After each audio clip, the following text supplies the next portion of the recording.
नमस्कार। आज हमारे बीच अटल आवास विद्यालय में हिंदी के एक आधार स्तंभ मिस्टर होदिल सिंह जी हैं और इनकी अनोखी शख्सियत विद्यालय के इन्हें सबसे रसमय अध्यापक के रूप में विद्यमान करती हैं। तो आपका बहुत बहुत स्वागत। नमस्कार सर। नमस्कार जी। नमस्कार। तो होदिल सिंह जी, मैं आपसे ये जानना चाहूँगा, सबसे पहले तो आप अपने सेवा काल जो आपने सर्विस दी है, जिन पदों पर आपने कार्य किया, एक संक्षिप्त परिचय आप उस संदर्भ में दें। मैं 23 साल तो टीजीटी हिंदी के पद पर कार्यरत रहा दिल्ली में जी। इसमें 6 साल ईस्ट मुजफ्फरनगर में गवर्नमेंट सर्वोदय बाल विद्यालय जी। और लगभग 18 साल त्रिलोकपुरी में जी। राजकीय सर्वोदय बाल विद्यालय त्रिलोकपुरी में रहा जी। और 9 साल government boys senior secondary school new Ashoknagar में एज ए पीजीटी यानी प्रवक्ता हिंदी के पद पर अपनी सेवाएं दी हैं। तो बहुत ही अपार अनुभव आप अपने में समेटे हुए हैं और हिंदी की जो सेवा की है आपने, कहीं ना कहीं जो है हिंदी को आगे बढ़ाने की दिशा में आपने काम किया है। तो वर्तमान में मैं आपसे ये जानना चाहूँगा कि भाषा एक संप्रेषण का साधन है, आप भी से मानते हैं।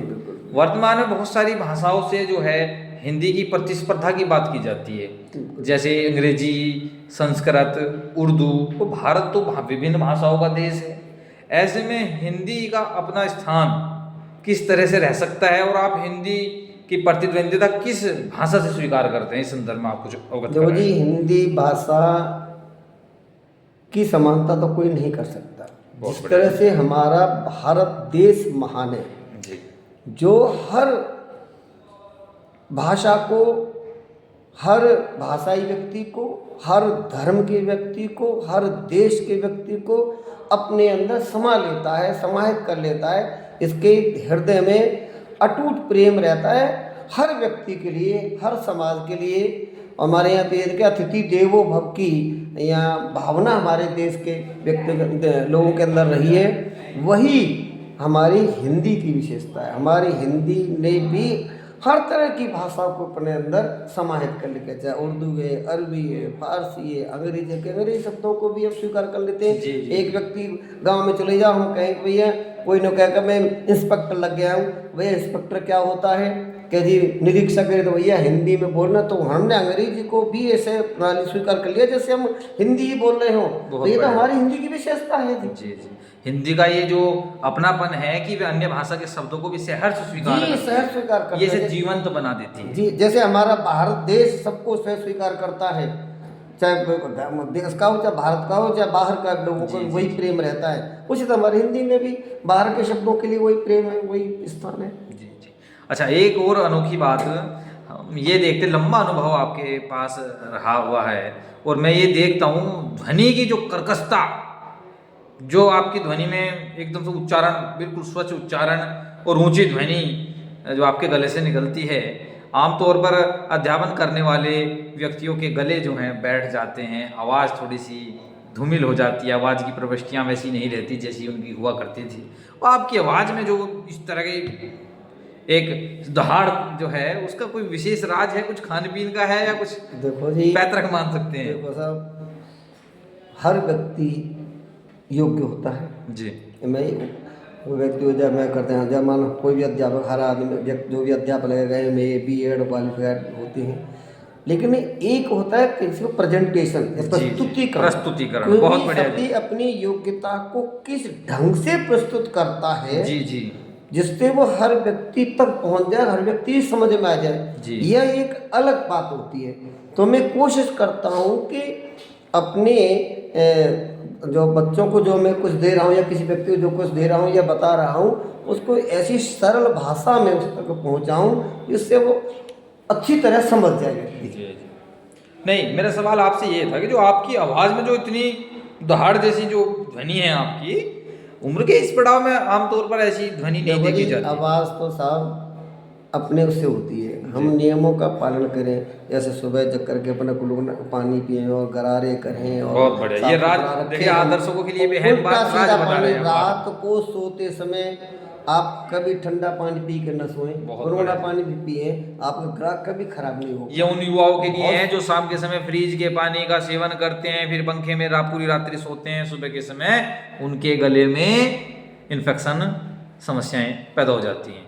अच्छी आवाज़ बनानी है तो अभी मूल मंत्र दिया है सर ने कि जो है रात्रि के समय गुनगुना पानी पी के जो है आप लेटें, कभी भी जो है ठंडे पानी का सेवन रात्रि में ना करें। सुबह भी उठने के बाद व्यक्ति को गुनगुना पानी पीना चाहिए। दो सुबह उठते वक्त, उठने के जगने के तुरंत बाद और सोते समय गुनगुना पानी पीते रहो, आपका गला कभी खराब नहीं हो। अच्छा, एक नई बात मैं आपसे जानना चाहूँगा। वर्तमान में आप अटल आवासीय विद्यालय में हिंदी का जो है कार्यभार देख रहे हैं। आपने जो पुराने दिनों में अपनी सर्विस की और वर्तमान में जो आप यहाँ सेवारत हैं, वहाँ और यहाँ के एटमॉस्फेयर में क्या अंतर आप देखते हैं? यहाँ मतलब कुछ नया है या पहले जो था वही ज़्यादा अच्छा था? देखो व्यक्ति एटमॉस्फेयर की बात करेगा, वो एटमॉस्फेयर के साथ चलेगा। फिर वो कहेगा जी भाई वहाँ का वातावरण बहुत अच्छा था, मेरा यहाँ मन नहीं लग रहा जी। है, यहाँ का वातावरण, तो वो तो आदमी कभी सफल नहीं हो सकता। बहुत बढ़िया जी। आदमी सफल वही हो सकता है, कांटे चुभे कलियां खिले, हारे नहीं इंसान, है संदेश जीवन का यही, सच हम नहीं सच तुम नहीं, सच है तो महज संघर्ष ही। आदमी परिस्थितियों के सामने आदमी झुक जाता है, परिस्थिति के अनुसार जो काम करता है वो कभी सफल नहीं होता। सफल व्यक्ति वही होता है हर परिस्थिति में समान भाव से काम करता रहे। तो मैं तो जी वहाँ भी वही चीज़ जो देखता था, वही यहाँ भी वही चीज़ देख रहा बहुत हूँ। बढ़िया जी। देने का भाव हमेशा रहा है कि मेरे पास जो ज्ञान है वो बच्चों तक कैसे बहुत पहुँचाऊँ, बहुत बढ़िया। उस ऐसा भाव से बात मतलब अपने कार्य को भार न समझ के आप आनंद, वहाँ भी आनंदित बिल्कुल, थे, यहाँ भी यहाँ मैं आनंदित आनंदित थे। हूँ। बहुत बढ़िया जी, बहुत जी। बहुत अच्छी बात आपने कही। कार्य को जो है आनंद के साथ करना ही एक अच्छा विचार हो सकता है। अच्छा, एक बहुत ही जीवंत बात मेरे मन में थी, तब भी मैं आपसे बात करूँ, मैं आपसे पूछूँ, नारियों को जो आप सम्मान करते हैं वो वास्तव में अतुलनीय है। विद्यालय में मैंने और भी बहुत लोग देखे, लेकिन नारियों का जो विशेष सम्मान आपके हृदय में है, तो उसकी सीख युवाओं को भी होनी चाहिए। इस संदर्भ में आप हमें कुछ बताएं कि वो तो होता ही है, वो क्या श्लोक है, यत्र नारी यत्र पूजते नारी तत्र नमन्ते देवता। बहुत बढ़िया जी। देखो ये तो वास्तव में वास्तविकता है, हमारे देश की विशेषता है। जी जी।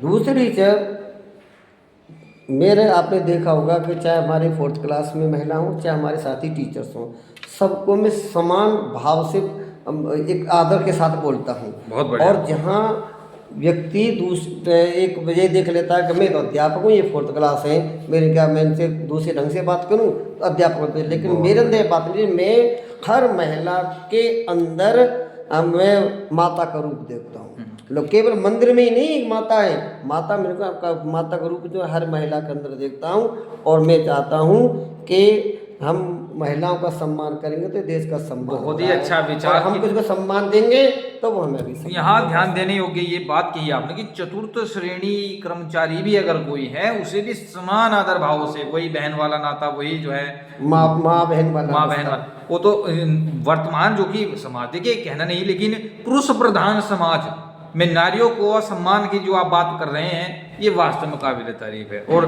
युवाओं को और अन्य साथियों को सीखने की आवश्यकता है कि अगर नारी सम्मान सीखना हो तो आप भोदिल सिंह जी से सीख सकते हैं। अच्छा, नाम के पीछे जो सिंह है इसके बारे में कुछ बताइए, सिंह वाला क्या मामला है? भाई सिंह तो देखो जी, ये वैसे अपना नाम के साथ एक उपनाम है जी जी। बट मैं तो देखो दुनिया सबसे लिखता हूँ कि सिंह इज किंग की भावना रखो कि जैसे शेर जो है डरता नहीं कभी किसी से, बहुत बढ़िया। इसी तरह मैं भी रखता हूँ कि मैं भी परिस्थितियों से ना डरूं। सिंह मेरी मिसेज साहब 1 साल से पैरालाइज पड़ी हुई है, पूरा परिवार मेरे नौकरी छोड़ो कि नहीं, मैं इन परिस्थितियों से डर करके भागने के खड़ा होने वाला नहीं हूँ। मैं हर परिस्थिति में खड़ा रहने वाला, तन करके खड़ा रहने वाले व्यक्ति में से मानता हूँ अपने आप को। यहाँ दर्शकों को मैं बताना चाहूँगा, नाम के पीछे सिंह लगा हुआ है, शेर जैसी दहाड़ भी है। इसी के संदर्भ में कवि की वही 2 लाइनें मैंने गुरुजी को एक दिन सुनाई थी, बड़ी अच्छी लगी इन्हें, कि मियाँ मैं शेर हूँ, शेर की गुर्राहट नहीं जाती, और मैं लहजा नरम भी कर लूँ तो भी झुंझलाहट नहीं जाती है। तो ये झुंझलाहट तो आपके इसमें होना स्वाभाविक ही है।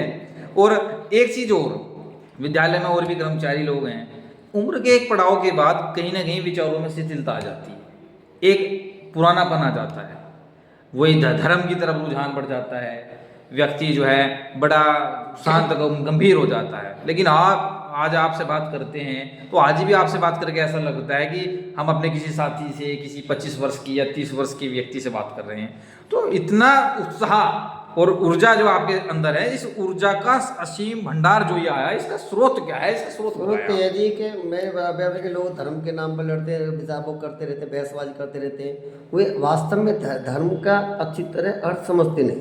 बहुत धर्म का वास्तव करते हैं धार्यति इति धर्मस्ति। बहुत बढ़िया जी। मानव सेवार्थ।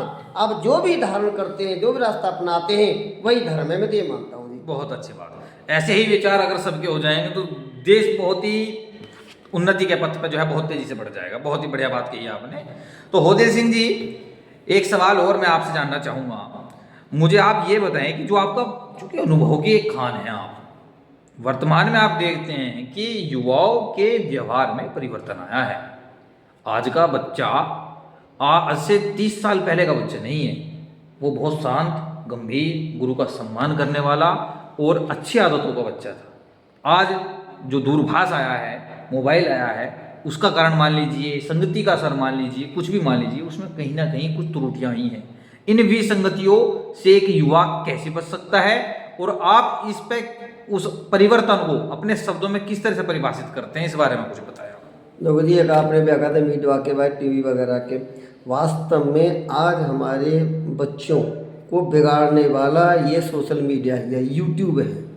यूट्यूब का आप खोल के देखो, उसमें इतनी बेकार की बातें होती हैं। उसमें से तक बच्चा पिता की बात नहीं माना, पिता को क्या क्या कह रहा है, तो पिता की नहीं मानना है, पड़ोस की बात नहीं, माँ की बात नहीं मानना है, तो वो दूसरों की बात क्या मानेगा। तो इसमें 100 से ज़्यादा बच्चों को पथभ्रष्ट करने का एक माध्यम मानूंगा तो मैं आपका यूट्यूब को मानता हूँ। बहुत बढ़िया जी। यूट्यूब को देख देख करके बच्चे जो है ना माँ बाप का या गुरुओं का आदर कम करने लगे। और दूसरे ये भी है जी कि बच्चे भी समझते हैं, प्यार को तो पशु भी समझता है जी। अब बच्चों को भी अगर अपने जैसे मेरे निजी बच्चे हैं घर के परिवार के, उनको भी अगर मैं उसी तरह से प्रेम दूं तो बच्चे भी मुझे प्रेम करेंगे, मेरा आदर करेंगे।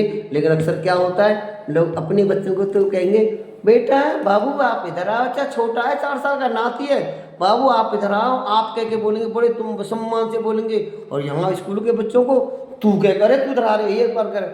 तो बच्चे बहुत बढ़िया, बच्चे भी प्रेम के भूखे हैं। ढाई अक्षर प्रेम का पढ़े से पंडित हुए। अच्छा, तो प्रेम को बस 2.5 अक्षर का ही मान लिया जाए या इसकी व्यापकता के बारे में कुछ कहना चाहिए? तो देखो जी, आज़ादी के बाद हमारे देश ने हर क्षेत्र में तरक्की की है और प्रेम में भी संख्या 2.5 जगह 3 हुई है।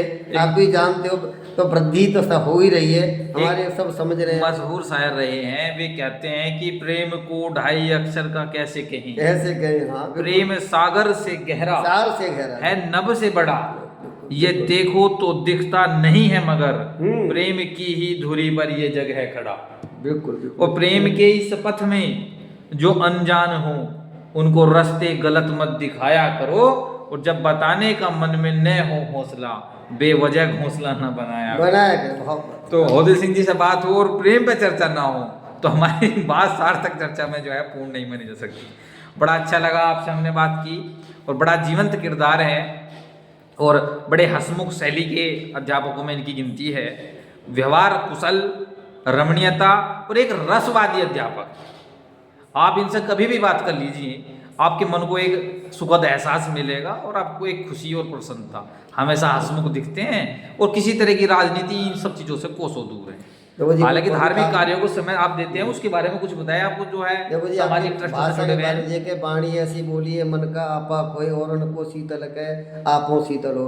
भाषा तो देखो जी, मृद भाषा ही बोलनी चाहिए, मीठी भाषा ही बोलनी चाहिए। और कोयल किसको देते हैं, कागा किससे लेत, बोली के प्रताप से सबका मन हर ले। बहुत बढ़िया। यदि हम मीठी भाषा का प्रयोग करें, सबके साथ मृद भाषा का प्रयोग करें, तो देखो जी उसमें रस तो बहेगा। ये मृद भाषा अपने रसीले भाषा जब मीठी बोलोगे तो रस अपने आप उसमें बहुत अच्छी बात की आपने। समय हमें जो है इजाज़त दे रहा है, और वैसे भी चूंकि आप तो हिंदी के जो है एक बरगद के समान हैं और हम भी हिंदी के पौधे की रूप में अपने आप को पोषित कर रहे हैं, तो जब तो हिंदी के अध्यापकों की चर्चा चलेगी तो समय का भान न रहना लाजिमी ही है। तो आज जो है हमारे साथ होदिल सिंह जी उपस्थित थे कल फिर जो है किसी नई शख्सियत के साथ आप लोगों के सामने रहेंगे, तब तक के लिए नमस्कार। नमस्कार जी, नमस्कार साहब, नमस्कार।